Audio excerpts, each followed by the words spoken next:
Hi everyone, welcome back. So let's start where we were. I think it's um okay. We need to resume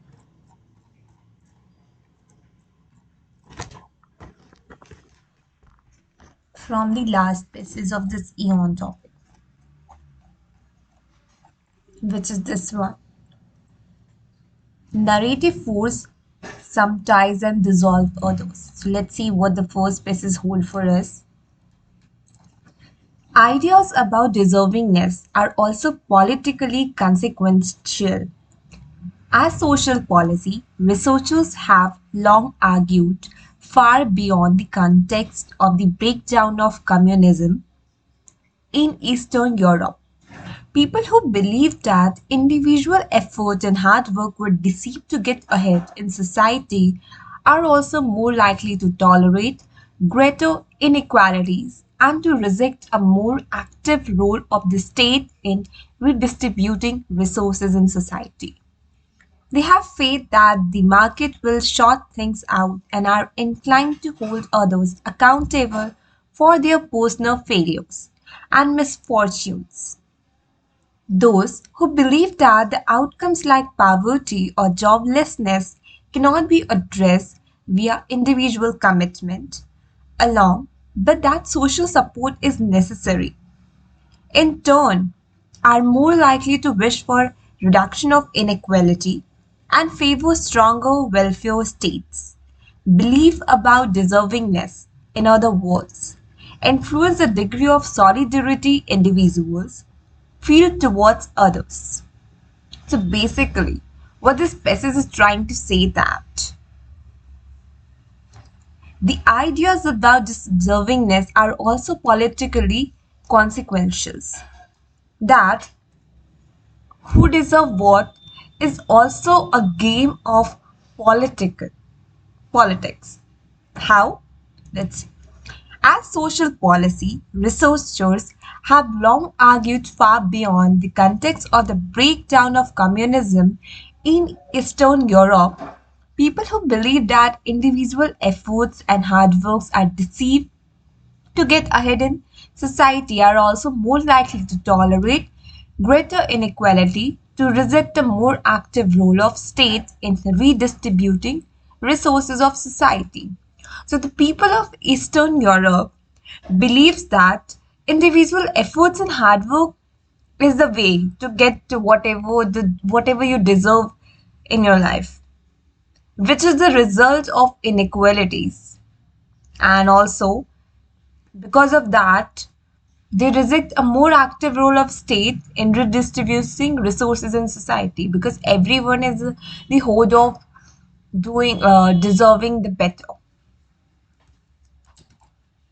They have a faith that the market will sort things out and are inclined to hold others accountable for their personal failures and misfortunes.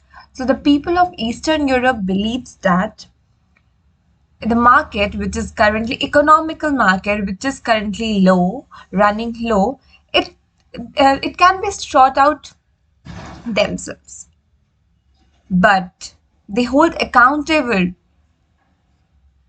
people for their own failures and misfortunes.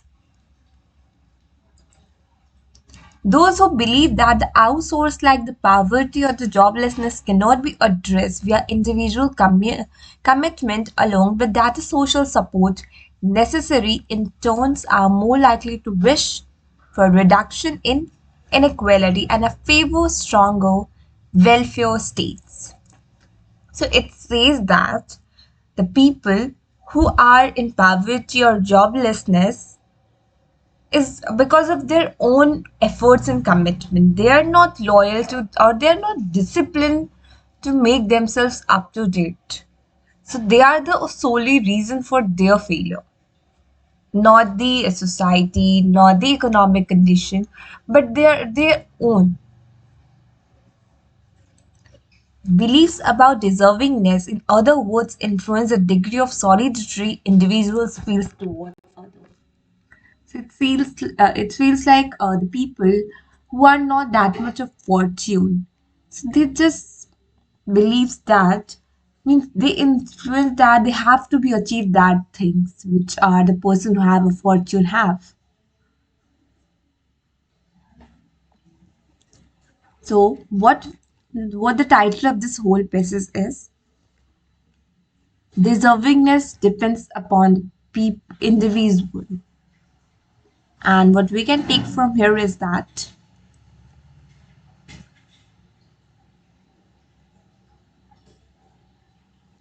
first, the idea about deservingness is also politically consequential.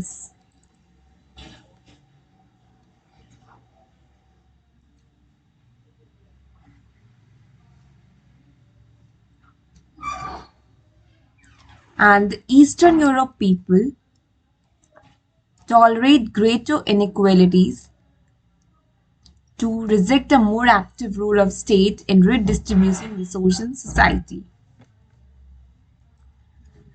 Faith that the market will sort things out and inclined to hold others accountable for their personal failures and misfortunes.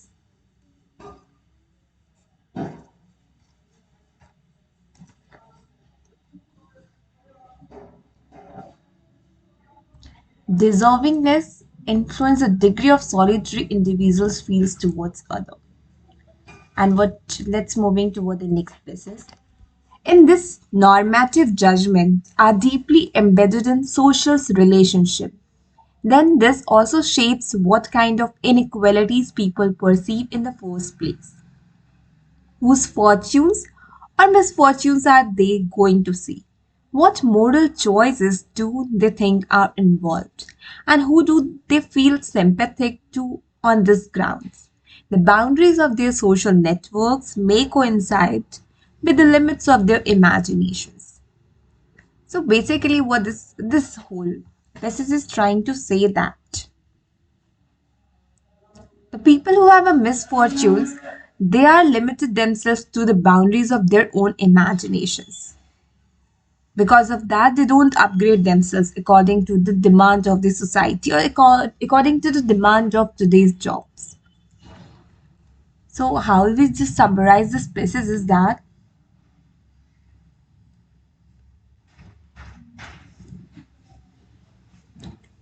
the boundaries of their social network may coincide with the limit of their imagination. That's all for this passage. Let's move toward the next one. People may, in fact, invent social relationship to justify their privileged position in an unequal society. It has been demonstrated by sociologists that the British middle class individuals employ origin narrative about social relationships to rationalize their own economic status. They tend to portray their upbringing and their family background in a way that link their origin to individuals that are working class, effectively fabricating a social tie in the past in order to frame their life as an upward struggle against the odds. During a period of crisis, this becomes even more pronounced the way people define who belong to their social circle, both in the past and in the present, and that indexes their self perception and the manner of in which they confront these challenging situations. By examining their narratives about imagined social environment, we can discern their notion of deservingness. So this passage is talking about the people who have a fortune or who have a status in society.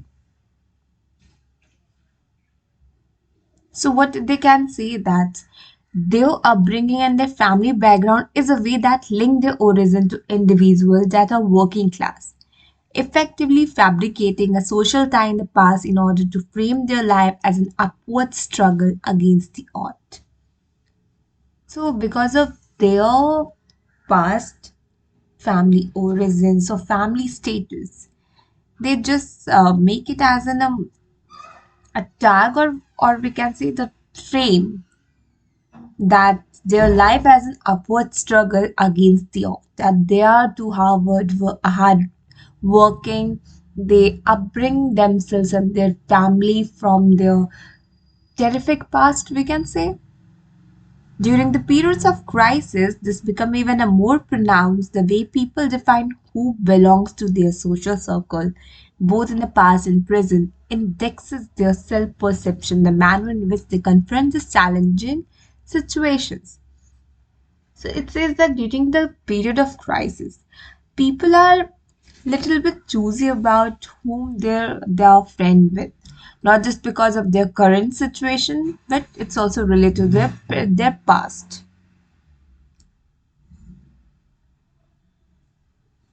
So, the title of this passage is The People with Fortune. The view of people with fortune. So, what we can take from here is that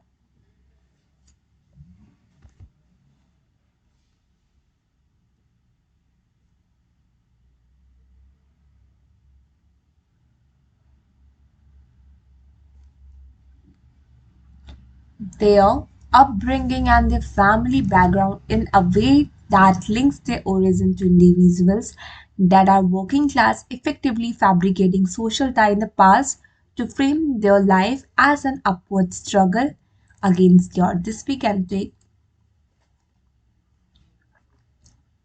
during the period of crisis.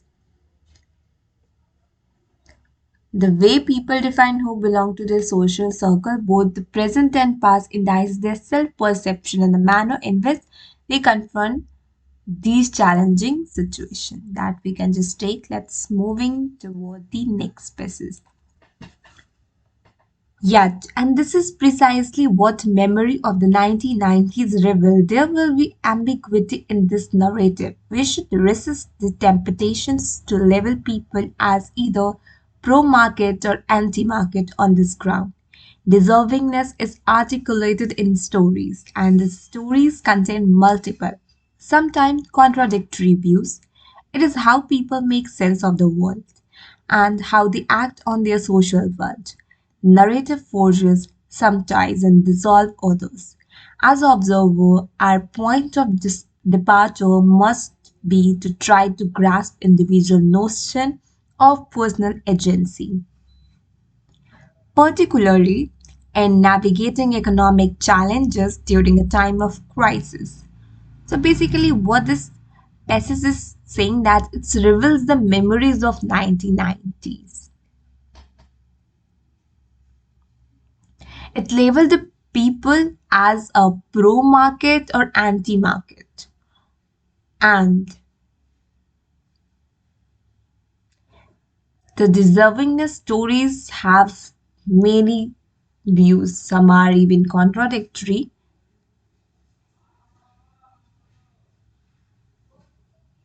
So, the basic what the title of this whole passage is The Memories of 1990s. So, what we can take from here is that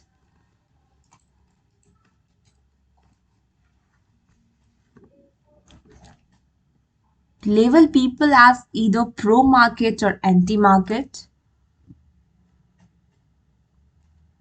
contradictory views, sense of the world, act on their social work.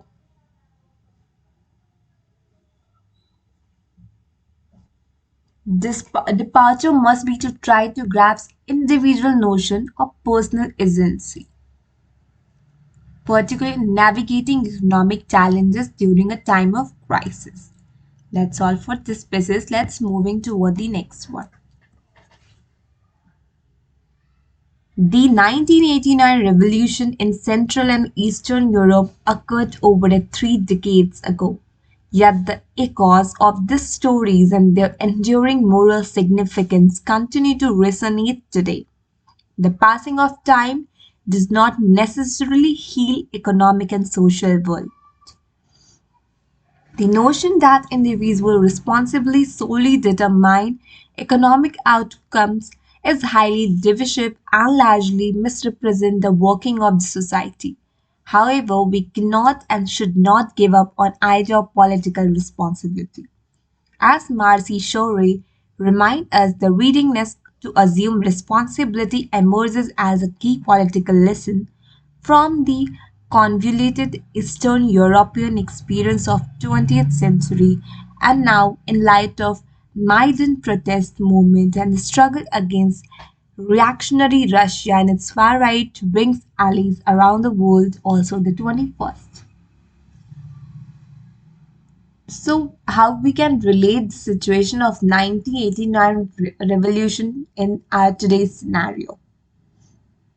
This whole passage is talking about that. So, what we can take from here is that. So, what the title of this whole passage? It's about 1989 revolution versus today's revolution. So, what we can take from here is that.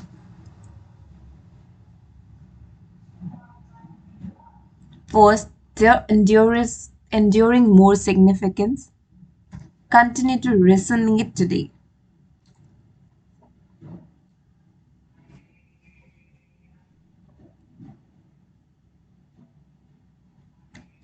Individual responsibility solely determine economic outcome is highly divisive and largely mispresent represent the working of society.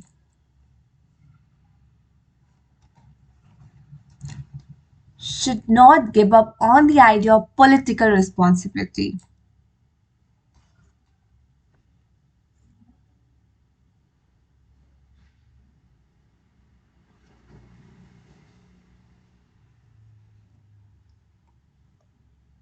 And one last is the readiness to assume a responsibility emerges as a key political lesson from the convoluted Eastern Europe experience of 20th century and now. That's all. Let's moving toward the last passage of today's video or this Aeon topic. But economic and political responsibility are not one and the same. The Central and Eastern Europe historical experience of the recent past teaches us why we should aspire to a world where there is a less moralizing of economic lives and instead more contestations, including a more contestation over a political future. So, what this para is trying to say that